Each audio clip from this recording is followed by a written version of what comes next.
낭독과 함께 성경 읽기 마태복음 10장 9월 9일 수요일입니다.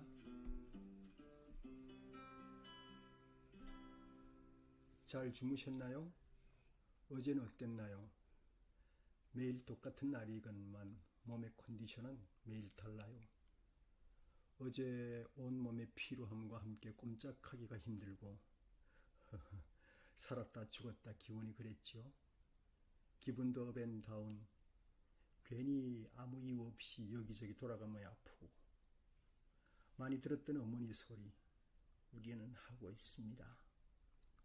오늘 10장도 평생 들은 말씀이나 제겐 충격으로 다가옵니다. 어떻게 새기고 어떻게 내 마음에 담아 놓아야 할까?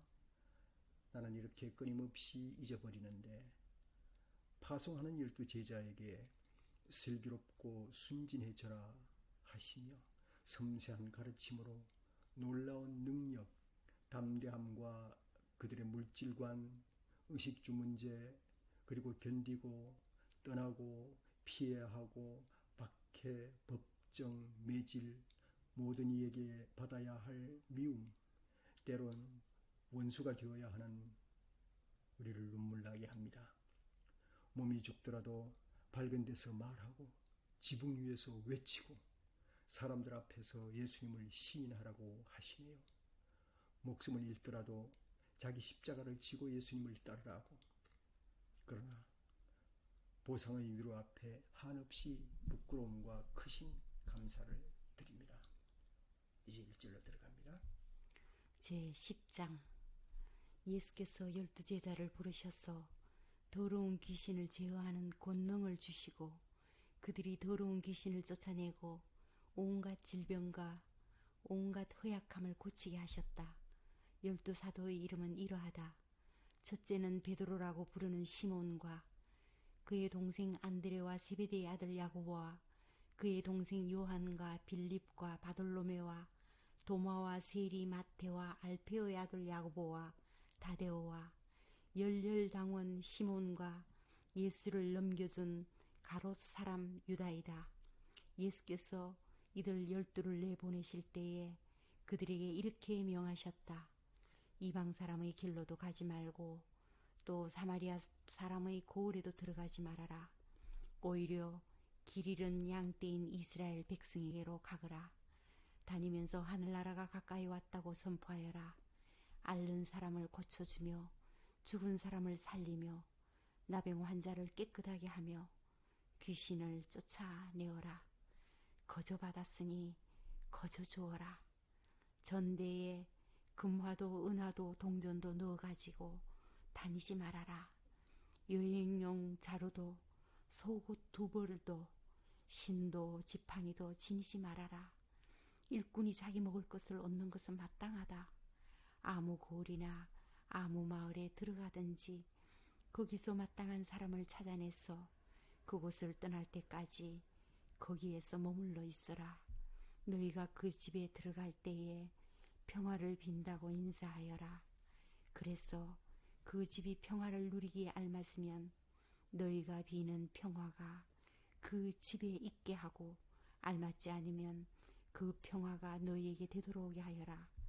누구든지 너희를 영접하지 않거나 너희의 말을 듣지 않거든 그 집이나 그 고을을 떠날 때에 너희 발에 묻은 먼지를 떨어버려라. 내가 진정으로 너희에게 말한다. 심판날에는 소돔과 고모라 땅이 그 고을보다는 견디기 쉬울 것이다. 보아라, 내가 너희를 내보내는 것이 마치 양을 이리떼 가운데로 보내는 것과 같다. 그러므로 너희는 뱀과 같이 슬기롭고 비둘기와 같이 순진해져라. 사람들을 조심하여라. 그들이 너희를 법정에 넘겨주고 그들의 회당에서 매질을 할 것이다. 또 너희는 나 때문에 총독과 임금들 앞에 끌려나가서 그들과 이방 사람들 앞에서 증언할 것이다. 사람들이 너희를 관가에 넘겨줄 때에 어떻게 말할까 또는 무엇을 말할까 하고 걱정하지 말아라. 너희가 무슨 말을 해야 할지 그때의 지시를 받을 것이다. 말하는 이는 너희가 아니라 너희 안에서 말씀하시는 아버지의 영이시다. 형제가 형제를 죽음에 넘겨주고 아버지가 자식을 또한 그렇게 하고 자식이 부모를 거슬러 일어나서 부모를 죽일 것이다. 너희는 내 이름 때문에 모든 사람에게서 미움을 받을 것이다. 그러나 끝까지 견디는 사람은 구원을 얻을 것이다. 이 고을에서 너희를 박해하거든 저 고을로 피하여라. 내가 진정으로 너희에게 말한다.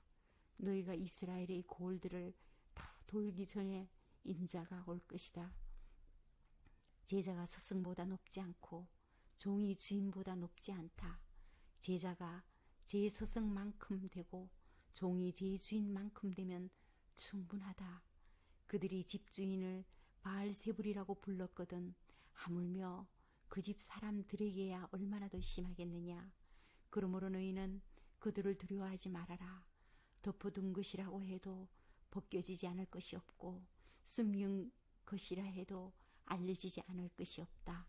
내가 너희에게 어두운 데서 말하는 것을 너희는 밝은 데서 말하여라. 너희가 귓속말로 들은 것을 지붕 위에서 외쳐라. 그리고 몸은 죽일지라도 영혼은 죽이지 못하는 일을 두려워하지 말고 영혼도 몸도 둘 다 지옥에 던져서 멸망시킬 수 있는 분을 두려워하여라. 참새 2마리가 한 양에 팔리지 않느냐. 그러나 그 가운데서 하나라도 너희 아버지께서 허락하지 않으시면 땅에 떨어지지 않을 것이다. 아버지께서는 너희의 머리카락까지도 다 세워놓고 계신다. 그러니 두려워하지 말아라. 너희는 많은 참새보다 더 귀하다. 누구든지 사람들 앞에서 나를 시인하면 나도 하늘에 계신 네 아버지 앞에서 그 사람을 시인할 것이다. 그러나 누구든지 사람들 앞에서 나를 부인하면 나도 하늘에 계신 네 아버지 앞에서 그 사람을 부인할 것이다. 너희는 내가 세상에 평화를 주려고 온 줄로 생각하지 말아라. 평화가 아니라 칼을 주려고 왔다. 나는 사람이 자기 아버지와 맞서게 하고 딸이 자기 어머니와 맞서게 하고 며느리가 자기 시어머니와 맞서게 하려고 왔다. 사람의 원수가 자기 집안 식구일 것이다. 나보다 아버지나 어머니를 더 사랑하는 사람은 내게 적합하지 않고 나보다 아들이나 딸을 더 사랑하는 사람도 내게 적합하지 않다. 또 자기 십자가를 지고 나를 따르지 않는 사람도 내게 적합하지 않다. 자기 목숨을 얻으려는 사람은 목숨을 잃을 것이요 나를 위하여 자기 목숨을 잃는 사람은 목숨을 얻을 것이다. 너희를 맞아들이는 사람은 나를 맞아들이는 것이요 나를 맞아들이는 사람은 나를 보내신 분을 맞아들이는 것이다. 예언자를 예언자로 맞아들이는 사람은 예언자가 받을 상을 받을 것이요 의인을 의인이라고 해서 맞아들이는 사람은 의인이 받을 상을 받을 것이다. 내가 진정으로 너희에게 말한다. 이 작은 사람들 가운데 하나에게 내 제자라고 해서 맹수 한 그릇이라도 주는 사람은 절대로 자기가 받을 상을 잃지 않을 것이다.